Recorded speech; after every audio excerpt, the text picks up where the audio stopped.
आइए आज आपको बाराबंकी जिले की उस ऐतिहासिक धरोहर के इतिहास से रूबरू कराते हैं जिसे हम घंटा घर के नाम से जानते हैं। 10 अप्रैल सन 1888 मंगलवार यह वो दिन था जिस दिन बाराबंकी के लोगों को घंटा घर की ऐतिहासिक सौगात मिली थी। बाराबंकी के अवध प्रांत में lieutenant governor sir Auckland Colvin इसी दिन बाराबंकी आए थे और इस घंटाघर का लोकार्पण किया था। बाराबंकी जिले के जितने भी राजा महाराजा थे वो अपने शान शौकत से आकर इस घंटाघर का लोकार्पण कर और बाराबंकी जिले के लोगों को इस घंटाघर की सौगात दी थी। ये वो दिन था जिस दिन महारानी विक्टोरिया की जयंती थी। उनके जयंती के अवसर पर ही इस घंटाघर का लोकार्पण किया गया था।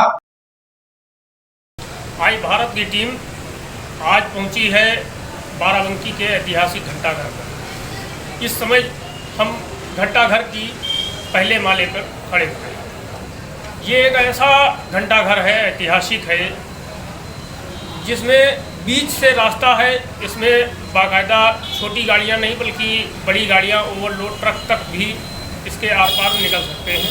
यही इसकी सबसे बड़ी विशेषता है।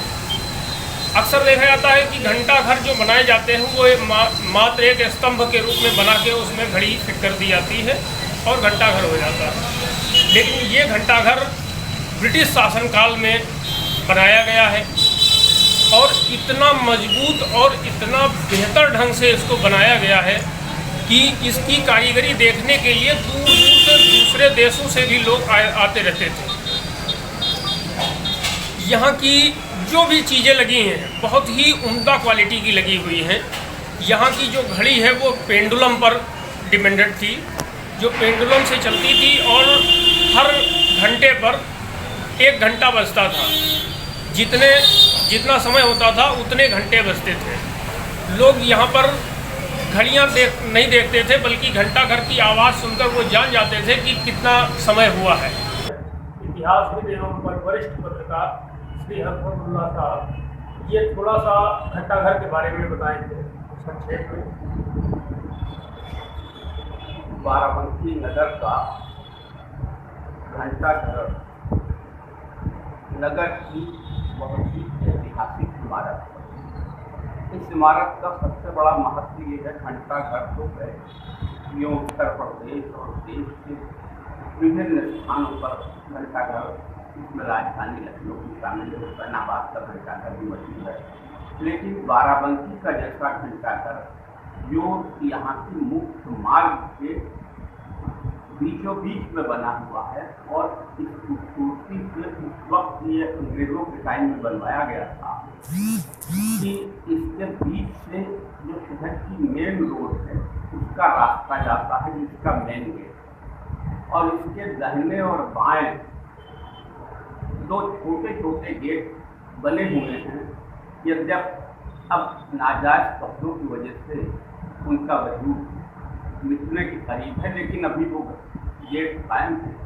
ये दोनों गेट इसलिए बनाए गए थे कि इससे पैदल चलने वाले, फुटपाथ पर चलने वाले लोग इन गेट से एक तरफ से आने का और एक तरफ से जाने का पूरी इमारत में खूबसूरती से उसको बनाया गया। बीच का गेट जो बड़ा वाला गेट है इसको सवारियों के लिए सुरक्षित है और दाहिने बाएं से पैदल जाने वालों के लिए वो था। दुर्भाग्य है कि उसको में नाजायज कब्जे हो गए और वो छोटे वाले गेट जो है वो बंद होने के करीब। इसका महत्व ये है कि स्वतंत्रता संग्राम की जब लड़ाई हो रही थी तो उस वक्त बाराबंकी शहर में 2 स्थान थे जिसमें स्वतंत्रता संग्राम के सेनानी सभाएं किया करते थे। एक तो धनोखर चौराहे पर स्थित पुरानी सब्जी मंडी, जिसका भी अब वजूद अस्तित्व खत्म हो चुका है और ये मंडी यहाँ से दूसरी जगह स्थानांतरित हो चुकी है। और दूसरा घंटाघर था। सब्जी मंडी जो घंटाघर वाली थी, यहाँ जब बहुत बड़े बड़े कोई नेता आते थे तब यहाँ उनके भाषण होते थे।